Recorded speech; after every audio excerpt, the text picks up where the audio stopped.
All right, people, we're actually going to, before the lecture starts, we're going to do some questions and answers because I suspect a lot of people are going to have these things. Might as well be on tape, I guess. 31 on page 452 is what we're looking at. Yep.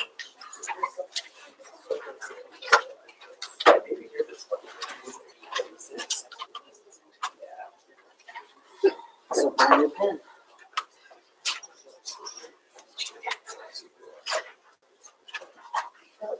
Hang on, I'm getting it.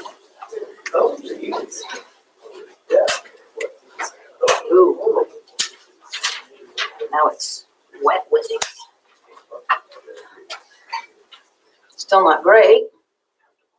That's a piece of junk.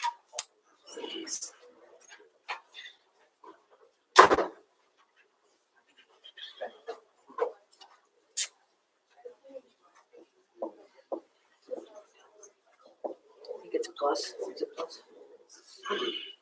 Tangent over secant squared.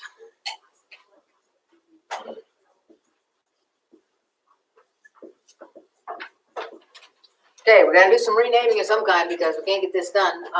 Also, if you're going to have a fraction, anytime you have a fraction plus or minus a fraction, some point along the way, whether it's at the beginning or somewhere along the way anyway, you've got to get them together into a single fraction or it's not done being simplified. So, in order to add two fractions, they got to have a common denominator. We could go that route if you like. There's also another route we could think about. These squared things right here could be renamed with their Pythagorean equivalents. Tangent could be renamed sine over cosine in both cases. All things, in case you haven't discovered this yet, but all things when you're trying to do this can be renamed in terms of sine and cosine. So if you have no other method to proceed, do that. Change everything in terms of sine and cosine. It will make, it very likely at the beginning will make things nastier than they look right here, but it will be easier to see what's going on. So we've got three different avenues we could approach this with. What do you want to try? Common denominator. All right. If we do that, then the common denominator is going to be cosecant squared, secant squared. And that means that this one's going to have to be multiplied by secant squared. You understand that strategy? You're really just multiplying by 1 in such a way that it will provide this with the common denominator. This one cosecant squared and cosecant squared. Okay, if we do that, then this is the common denominator, and what we're adding in the numerator is secant squared tangent added to tangent cosecant squared. So at least we found a common denominator. And it got nastier, it looks uglier. Now what?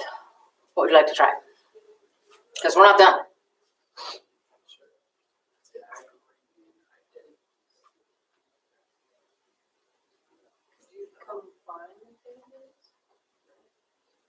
You can't combine these. They're not like terms. Oh, forgot the x on tangent. They're not like terms, but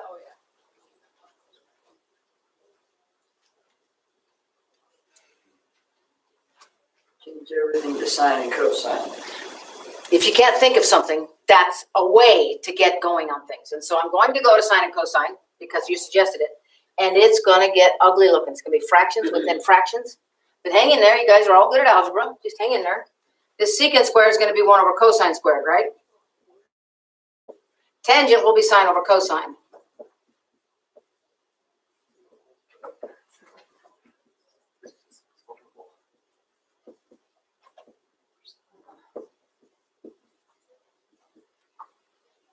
For right now, I'm just going to put, well, I'll go ahead and put it down here. This is going to get nasty looking. This is all going to be renamed. Also, it's going to be a 1 over sine squared, since that's what you suggested we do. 1 over cosine squared. Pretty ugly, huh? Okay. In this one right here, in this multiplication, nothing's going to cancel. In other words, it's going to stack. It's going to get worse. It's going to stack up. So if I go up here and I write what I can with the algebra that I know, I'm going to have sine over cosine cubed plus, and this one of the signs will cancel here, and what I'll have is 1 over cosine sine. Does that make sense? I'm going to lose that sign in one of those. Okay. On the bottom, I've got 1 over sine squared cosine squared.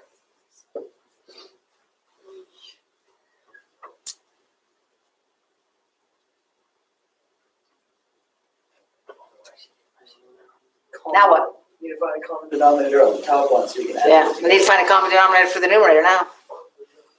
Hang in there, hang in there. So what is the common denominator for the numerator? Looks to me like it's gonna need a cosine cubed and a sine. Yeah? So I'm gonna multiply, I'm gonna get rid of my little arrow here. I'm gonna go multiply this one's missing the sign, so I'm gonna multiply it by sine over sine. And this one by, I need another cosine squared. Cosine squared over cosine squared. That will give me cosine cubed sine here, and that will give me cosine cubed sine here. And what I have then in the numerator is sine squared plus cosine squared, oh, that's a happy thing, over cosine cubed sine, that's the common denominator, and in the same move, because I'm running out of space, I'm going to take this fraction and multiply it by its reciprocal, which will be sine squared cosine squared over 1. You okay? You see all that mess? Well, that's 1. So I have 1 times that is what I've got then. Sine squared x cosine squared x over cosine cubed x sine x. You see that? This is 1. And I have 1 times that, so I put this on the top over this times 1 down here. And I'm going to lose 2 cosines and sine on the top. I got sine over cosine. Oh my God. That is a way to do it. It'll get you through if you follow things and use lots of paper. I made a suggestion to Kyle yesterday, and I'd make a suggestion to you guys too. As you do these things, I will provide as much white unlined paper as you like. Colored unlined paper if you like.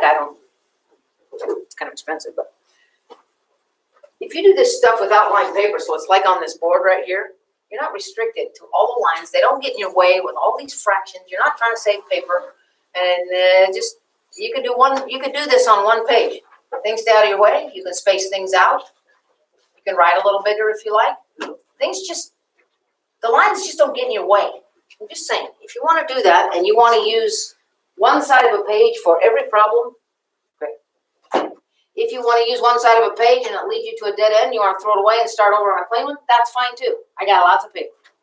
I'm just making a suggestion. Okay, anything else? That's one way to get through that. Anything else? Oh.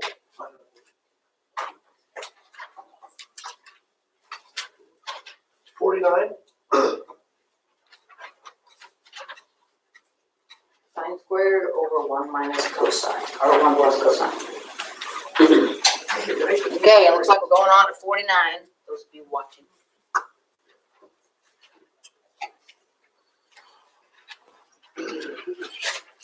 Anybody have a suggestion to begin on 49?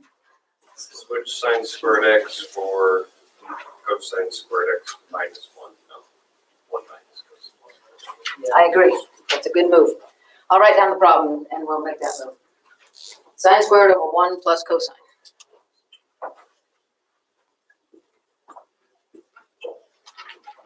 I think this is what you were suggesting to me, that we rewrite this because it's a lot easier to rewrite squared things than single things because of the Pythagorean identities, right? Yep. You're going, well, why would I do that? Because that will make, this has only 1 term in it, that will make it 2 terms. But wait and see what happens. 1 minus cosine squared replaces sine squared. And this is a difference of 2 squares. One of the factors of which is this one. Don't forget that these things are factorable. This is a difference of 1 squared minus cosine squared. So it factors like this.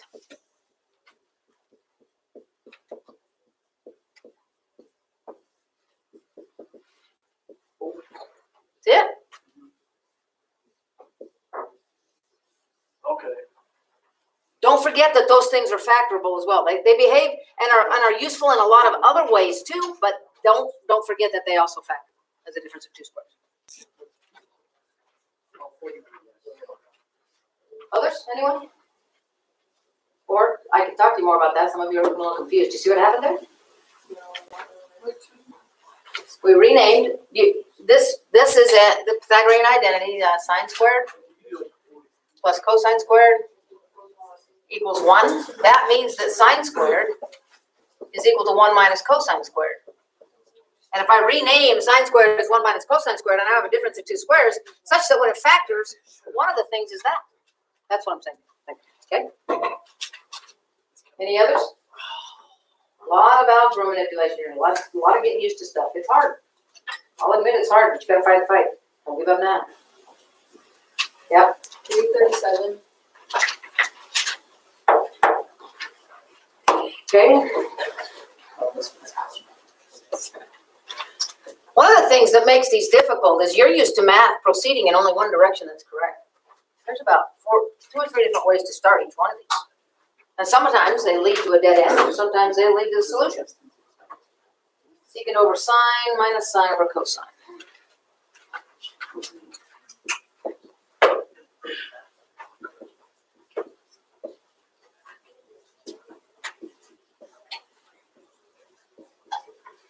So for those of you watching, this is number 37, page 452. Did you start on this? I changed the secant to 1 over cosine. Okay. And Did you so- change the sine over cosine to tangent? Oh, no. That is a poor move. Don't do it. Oh, okay. So I'll leave it as a fraction until we get them together. Okay. That's not the way you want to go. I realize it makes it simpler, or it seems to, but it doesn't help you get those fractions together. So you rename secant as 1 over cosine. Sorry.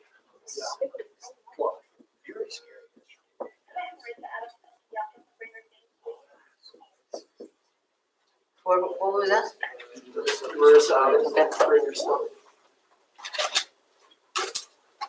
Okay, so I renamed that. Is that, did you proceed from there? How did you? Can you flip the 1 over cosine and put the 1 on the bottom and leave the cosine on top? No? That only happens with the bottom and flip up. So you could do this if you want. You could flip that one up, in which case you would have 1 over sine cosine. You see that? That's what I did next. You want to do that? I'm just asking. Is that what you did next? You can't flip that down, but you can flip. Okay. Minus sine over cosine. Wait, can you explain that last one? How can, don't that just bring the 1 up and then the sign that's down? Yeah, it makes it this when you flip it up. Oh, okay. Thanks. Everybody okay with that? Yeah, and then you multiply by sine to get the common denominator. Oh, common denominator's next. Good. That's a good move. And this one, the common denominator sine cosine. This has got the cosine. We need sine over sine, or sine over sine over sine. And where does that lead? Sine squared of x over On the top, we get 1 minus sine squared over sine cosine. Y'all see that? That's what's going to happen?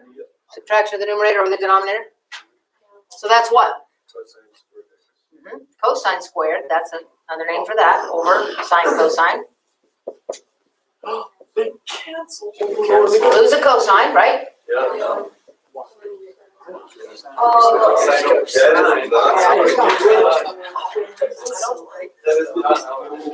It's so cool, but it's so. That may not be how you did it, but you can still.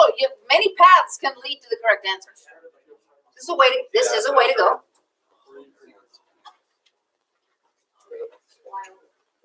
Some of you might have started by finding a common denominator at the beginning, rather than do this whole thing right here. It's fine. Works out. Everything's cool. Other, you want to see anybody? Just giving you some ideas, I hope, on how to proceed in the future. This is certainly not the end of the proofs you're going to have to do. All of these are just expressions that need simplifying. When we get to 5-2, which won't be today, don't panic. When we get to 5-2, you're going to have 2 sides with expressions. You're going to have to prove that they are the same by either working on both of them or working on one until it looks like the other. We haven't done that yet. This is just practicing manipulating the identities to simplify. We got a smile. He can't hardly wait. Anything else on this set? 45. Sorry? 45. 45.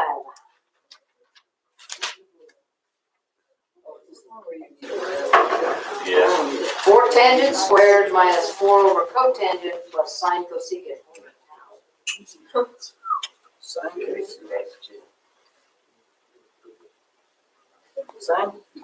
x and cosecant x is just one, right? Yep, we'll get there. What was that? How to start out? 4 sine squared? 4 tangent squared x. And then what? Minus 4 over cotangent x. No, it's coded. Plus sine x cosecant x.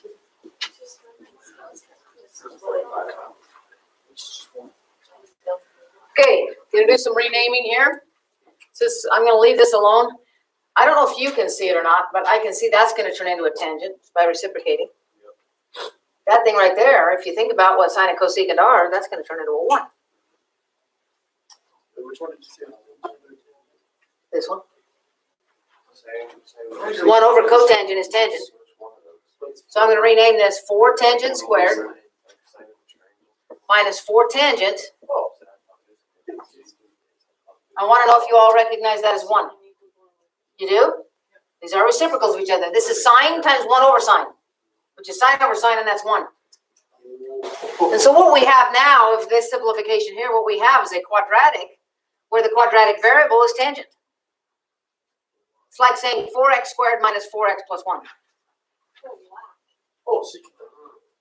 We will factor it, but I want you to recognize we've got a squared term, a single term, and a constant in a trinomial. That's quadratic. And this one will factor.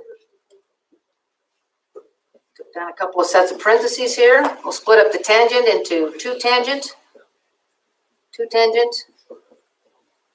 There's only one way to split up a 1. If they're both negative, they will add up to -4. You'll get -2 of them here, -2 of them here for that -4 in the middle. And so it is 2 tangent x minus 1 squared. Or you can leave it like that. And that's what you're asked to do, is to take these expressions and factor them as much as you can. They're trying to get you used to seeing that this is a quadratic, even though the quadratic variable isn't x, it's tangent x.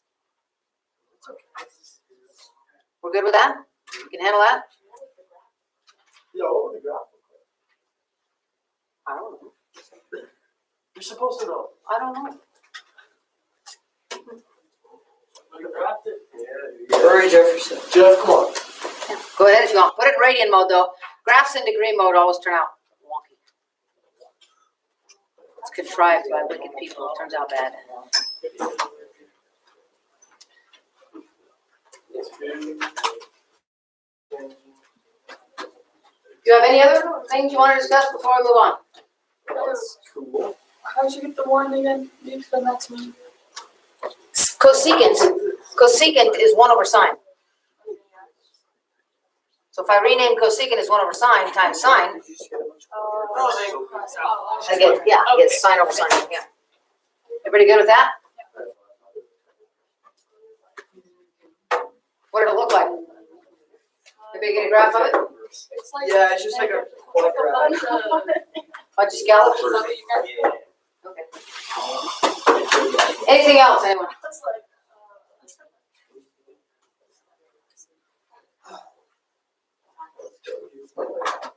Okay, here comes the second half of 5-1 then. This one is different, and it should have been in its own section if you ask me, because we're not just simplifying expressions, we're now actually solving equations that are trig related. So now we're getting into the 5-1b lecture. That's what this thing is titled on the YouTube channel. It begins on the bottom of page 449. It says solving trig equations.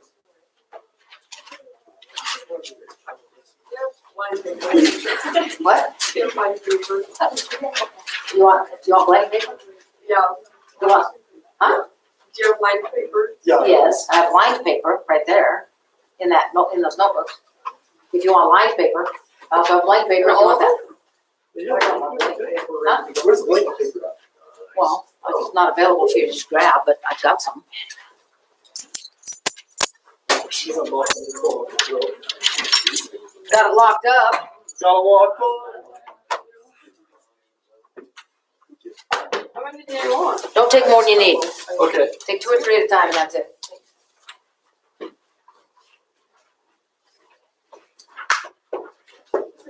don't see my water bottle with me. Okay, so has everybody got their eyes on page 449 near the bottom? There's a little equation there that I kind of like what the author has to say here because you need to expand your mind a little bit when it comes to solving equations. It says the equation solving capabilities of calculators have made it possible to solve trig equations without understanding much about trig. So if you feel like you want to do that and use your calculator all the time and let your mind go soft, that's fine. You'll still get credit on the test, you'll still get credit on the homework. You won't be very good at trig when it comes to different things. It says, and this is what he says, so this is fine to the extent that solving equations is our goal. You can think of, well, what other goals do we have? And the answer is to get used to how the trig functions are related to each other and solving it. So I suggest you resist the urge to grab your calculator and solve it and move on. Perhaps grab your calculator and check your work. But I would do some paper pencil solving for your sakes. That's what he mentions. He says, however, since understanding trig is also a goal, we will occasionally pause in our development of identities to solve equations with paper and pencil, just to get some practice in using the identities. I recommend you do it by hand for your own sake. Okay, here's the first one. It says, find all the values of x in the interval from 0 to 2 pi that solve cosine cubed over sine equals cotangent. So now, we haven't just got an expression that needs simplifying. We actually have an equation, and what we are looking for are x values, which are angles, somewhere between 0 and 2 pi. That means on one go around of the unit circle, we wish to find angles that satisfy this equation, such that if you cosigned it and cubed the result and put it over the sine of it, that would be the same thing as cotangenting it. Holy crap. That's what we see, are those values, those angles that cause that to happen. It's not that hard. You'll see. Cosine cubed over sine equals cotangent. That's what we wish to solve. Cosine cubed over sine equals cotangent. And we're looking for angles only in this region, from 0 to 2 pi. And I think the 2 pi is left out. We can only go up to it. But we can include 0 if it shows up. Okay, so if you have no other way to proceed, changing to sine and cosine on both sides is a good deal. I already have cosine and sine on the left. How can I change the right to cosine and sine?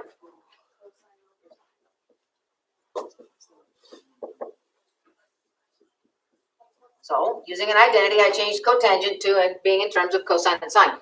Now, here's the thing to note. You don't get to notice this very often with a lot of things. But if you've got cosine, if you've got something over sine equals something over sine, don't the somethings on the top have to be equal? That's a bit of reasoning. Not canceling, not algebra, just reasoning. If 3 over 5 is equal to x over 5, then surely 3 equals x, what we're saying. So, the next thing is reasoning, not algebra. It's just saying these numerators have got to be the same if they're both over sine. You okay with that? Okay, now here's the something you'd better grab onto here. When you're solving trig equations, or any equation for that matter, if you cancel factors, you are probably losing solutions. So we don't want to cancel a cosine out of both of these. It may work and it may not. I suggest you don't gamble with that because you'll end up not listing all the solutions. If at some point you say, well, they both got a cosine, I'm going to cancel a cosine off of both sides, or I'm going to cancel a sine, or whatever. You are canceling solutions. Don't do it. Resist that urge. Instead, get these guys on one side. Oops. Get them on one side and use factoring instead. That way you're not losing them. They're all still there, but we can see what's going on. If you factor a cosine out now of both of these,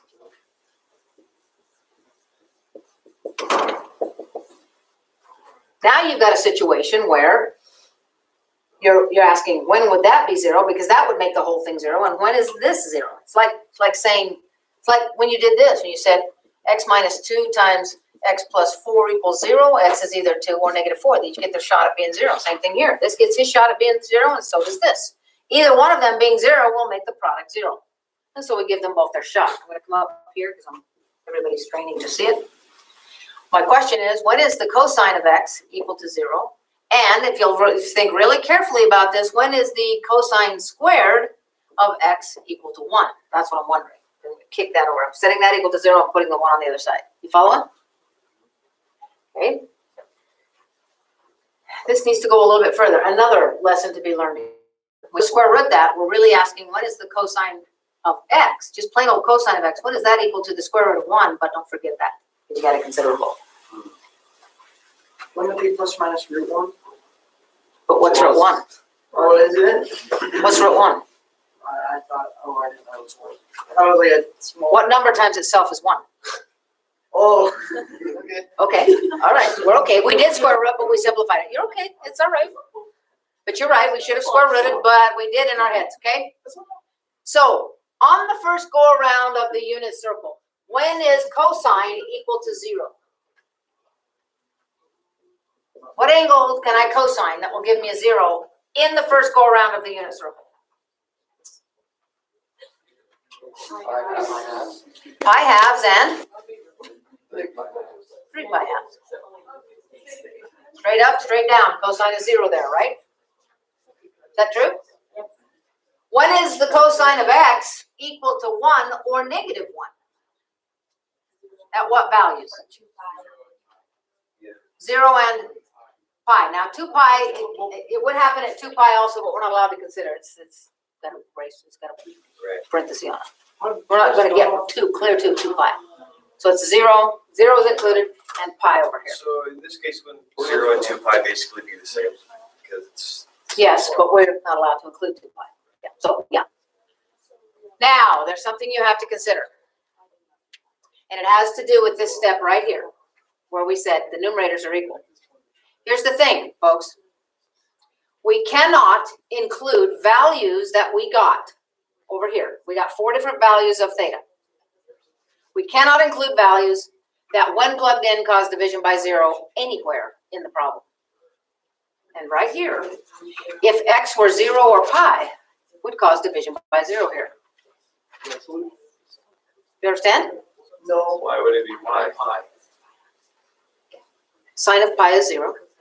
Sine of 0 is 0. Isn't it? Yeah. I just drawing the unit circle. Oh, right, yes. Look at your quadrantals. Out here at this one, at 1, 0, this is cosine sine. Sine is 0 there. It's also 0 over here. So these guys right here at 0 and pi, if we were to plug them back in anywhere in the equation, the beginning, anywhere along the way, would cause division by 0 here and here. Just here would be enough to eliminate it.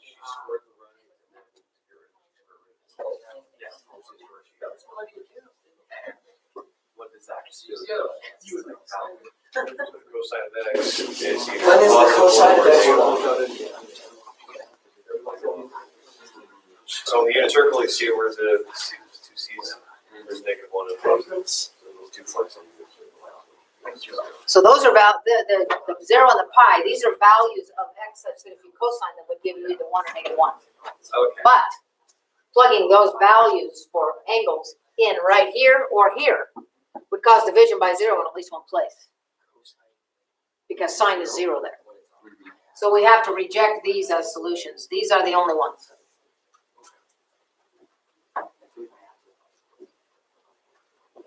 Because sine at those locations is 1 or negative 1, and that's okay. Sine was the only thing that was ever in the denominator. So don't forget to check. You can't have division by 0 anywhere in the problem, and so if you get solutions that cause that, you have to reject them as extraneous. You okay, everybody, or not? We're good. That's a lot of math right there to consider. Okay, that's your first solving without a calculator. Nice. Okay, take a look at example 7. Find all the solutions of the trig equation 2 sine squared plus sine equals 1. This isn't very hard. This is quadratic. And it's already set up to look like quadratic. Did you polyroot that bad boy? Yes, if you understand that polyrooting it only gives you values for sine x, not x. And remember what the quadratic variable is.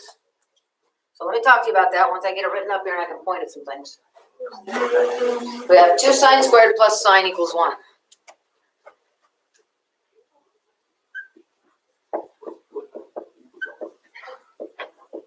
Now, if you bring the 1 over, I'm going to save a line by just doing this. Did you catch that? Pretty slick, huh? Yeah, okay. So if I bring that 1 over, because it's quadratic, if you wanted to polyroot find this bad boy, you would put in 2 and 1 and -1 for your coefficients, right? And what it would do, it would give you values. If you hit solve, it would give you values for what sine x equals, not x. So you wouldn't be done at that point. It only gives you values for which the quadratic variable would be those things, those solutions. I'm not going to do that because the numbers are small and I can tell you it's going to factor. Yeah. Can you see it? 2, 1, negative. I'm going to put a 2 sine x, 2 is prime, so I'm going to put a 2 sine x in one of them and a sine x in the other so that the first product would give you 2 sine squared. And there's only one way to split up a 1, that's a happy thing. I need a -1, so one of them's got to be negative in such a way that when I add this product to this product, I get a positive sign. So it's going to have to be that. So I get a positive 2 minus 1, gives me that positive sign in the middle. Are you following? Okay, that's equal to 0. Again, the idea here is each one gets their shot at being 0. So what I want to know is, when is the sine of x equal to 1/2? Can you see that? Because you would kick the 1 over and divide by 2 to solve for sine. Or when is the sine of x equal to -1? Those are my questions. That's what I want to know. Do y'all see it? What's the first one? Stack over. Yeah, the 1 over and divide by 2. Look, it's this. I want to know when 2 sine x minus 1 equals 0. That's what I'm asking. When does this thing equal 0? So I kick the 1 over, makes it positive, divide by 2, and I get this expression. Is everybody clear on that? Okay. So, what angle do you know? Well, let's take a look because there's something I failed to see here. It says find all the solutions in the trig equation. It says find them all. Find them all. Not just the ones in the first go around of the inner circle. All of them. And there are billions. Here, come on. How do we do that? It's easy. If you watch, just pay attention here. What we do is we pretend that it's only in the first go around of the inner circle and find those, and then we embellish them so that they include all the others. You'll see. Just hang on. So the first question is, when is the sine of x equal to 1/2 on the first go around of the inner circle? And if you need to draw triangles, you should make a habit of doing this. Let's find the first quadrant one first because that's positive. What kind of triangle has a sine that's 1/2?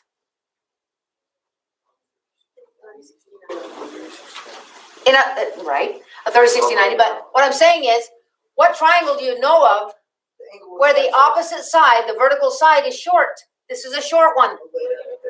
I'll lay down one, right? So this is pi/6, and this is 1/2, and the sine of it is 1/2. Where else?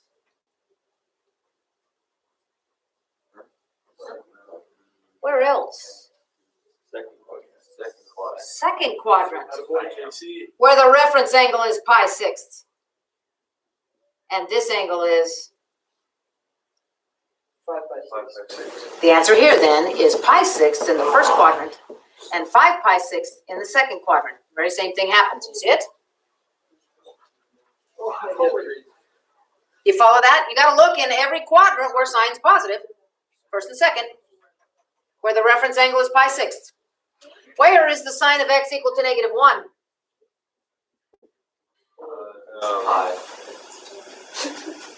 No. Isn't it right here? Yes. That's 0, -1, cosine sine. 3 pi/2. Don't name it negative pi/2, name it 3 pi/2. Go around of the unit circle, grab them as you go along. We got a pi/6, a 5 pi/6, and a 3 pi/2. You follow all that? That's the only spot where sign is -1, right? Yes. Okay. There's only one. Okay, so this is a way to write the answer, to get all of the solutions, and then I want to show you something really cool if you'll consider it. And if you do it and do it right, rather than mark it wrong for not doing it this clever way, I will let you do it the way I'm about to show you. But if you can do it cleverly, I'll give you bonus points. So hang on. It only works in certain circumstances. So on this one right here, we could say that it happens at pi sixths. Add 2 pi. If you add 2 pi, won't you be at 13 pi 6, which is also a solution? And if you add 2 pi to that again, you'll get around the circle again and land at pi 6. Reference angle. And again. So we put an n here. Okay? So if you take pi 6 and add 2 pi n, you can go forward. And whatever n is, you can go forwards. You go backwards and grab it every single time. If you add 2 pi and some multiple of it, you'll always land here. And so we have listed all the solutions that are here just by writing that. Wouldn't n need to be a whole number though? We'll get there. At the very end, we'll get there. Okay, and you're right, absolutely. The other one is 5 pi sixths plus 2 pi n. And the other one is 3 pi halves plus 2 pi n. As you said, n, an element of the integers. That's the shortest way to write it. Or you can write, That's Chinese. or you can write, n is a positive or negative whole number. You can write n as what this is, it's like a little c with a, that means element of. That's a Greek letter epsilon means element. This wasn't written very well because it was kind of down here and I couldn't do it very well. Anyway, n, an element of the integers. Integers are positive and negative whole numbers. If n is one of those whole things, then you will get all the way around the circle. If n is a fraction, you only get part of the way around the circle and not hit the solution. You see what I'm saying? Well, here's what I want you to look at here. I want you to look at these 3 particular solutions. We've got one sticking out there, we got one sticking out there, and one coming down here. So I'm going to put those in color. Can you see that those are kind of evenly spaced? Yeah. How many degrees is it? I'm talking degrees here because I want to go back to something you're familiar with. How many degrees is it from here to here? Look again. 90 to 360. No, it isn't. 5, 6, 7, 30. This is 30. This is 30. So this is 120. What is this from here to here? What? How far is it from here to here? 120. How far from here to here? So it's like the propeller on a something, aircraft of some kind or something. They're evenly spaced, 120 degrees apiece. Take flight.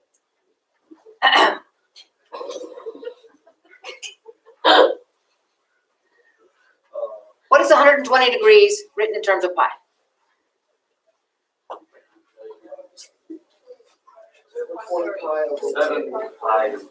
Come on, guys, it's not that hard. 120 degrees written in terms of pi.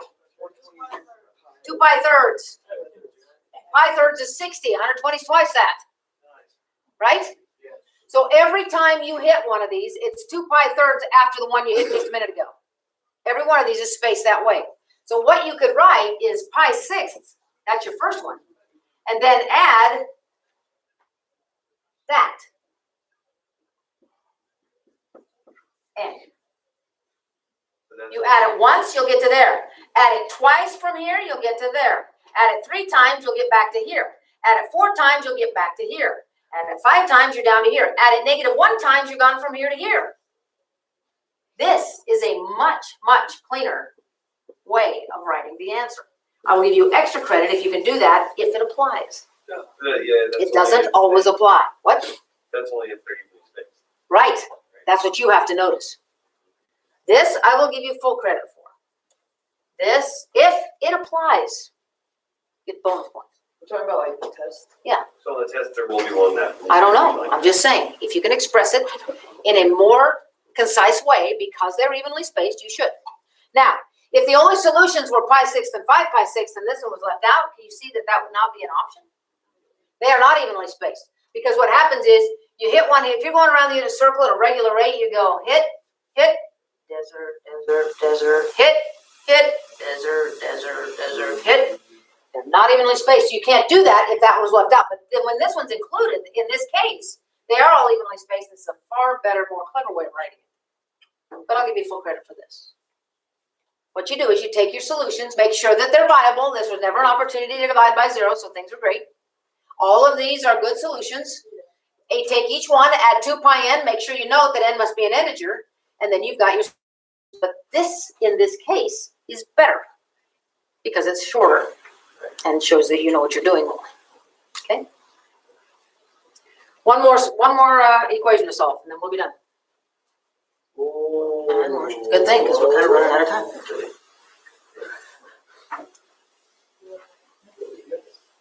Okay, this next one doesn't have familiar angles to deal with. The ones that we're used to handling, it's not in it. So we're going to have to be a little more clever than that. It's not that hard. As a matter of fact, it's really nice because you get to use your calculator since it's not familiar. We want to find all the solutions to this equation. This is the last one, example 8, page 451. Cosine of t equals 0.7.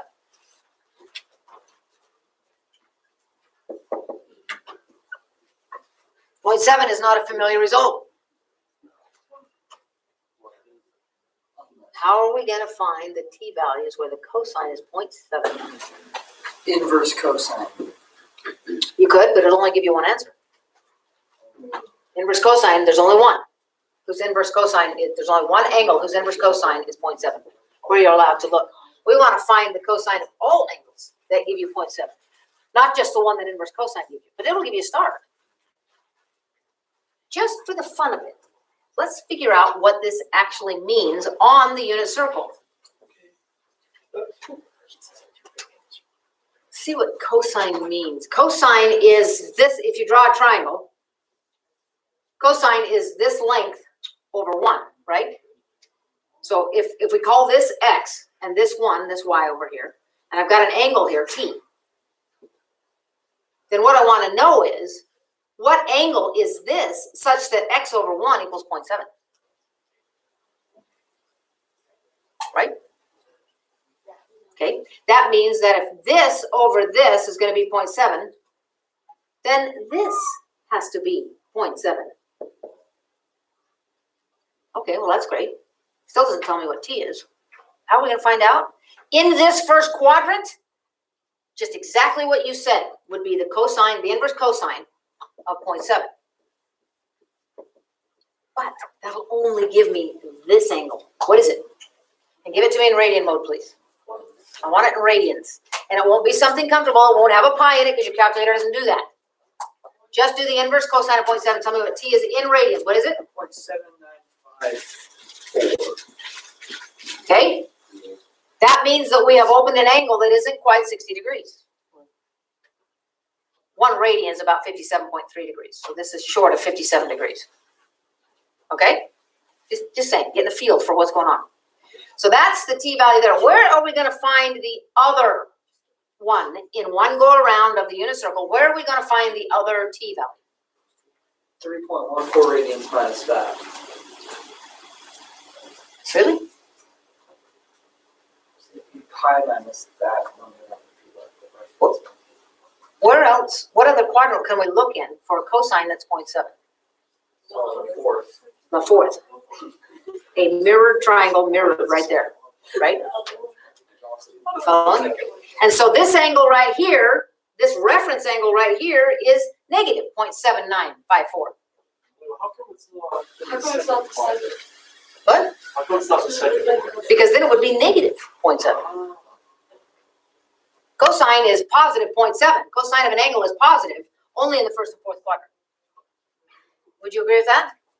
And you understand that this reference angle right here is 0.7954 radians. Would you agree with that? Yeah. Then what is this angle? That's the one we want. 2 pi minus that. 2 pi minus that. Do it. And give me a decimal.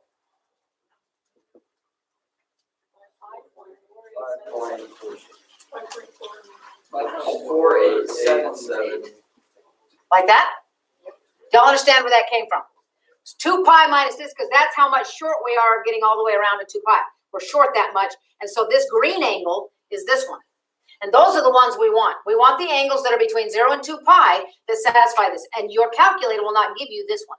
You got to figure it out by looking at the quadrants. If you're doing cosine and it's positive, you got to go to the fourth quadrant for it. If it was silent, you just flip it over in the second quadrant. Yeah, well, you'll have to. I don't want to memorize rules here. I just want you to think about it. I want you to draw this and figure out where you can look for the other angle. Now, the answers to this are, if it asks you to find all the solutions, would be 0.7954 plus 2 pi n, and 5.4877 plus 2 pi n, an element of the integers. It's getting this one that causes people problems. You have to actually draw the picture and figure out where you're at, where you're going to draw the other triangle, and what this angle is coming around. First go around the unit circle, whether that actually lands, the coterminal side, and that's where this comes from. The calculator can't give you that unless you know how to calculate it, which is 2 pi minus what the inverse was. It'll only give you this one for t, and you got to figure out what the other one is, add 2 pi n to both, and this is what you would write for a solution. Okay, so that was not a familiar angle. You had to get your calculator to at least tell you this one. Then you had to figure out what to do with this to get the other one we could add 2 pi n, so that we're always landing here and here and here and here, no matter how many times we go around. Y'all got it? You think? Yeah. Okay, well, there you go. Yeah, if you run into it, let me know. You all have the assignment page now. There's 24 problems on this assignment too. Don't be behind. Work hard. I know I didn't give you much time. You still got 25 minutes. You have to be able to knock out a few of these. Anyway, that's the end of that lecture. Good luck. Bye.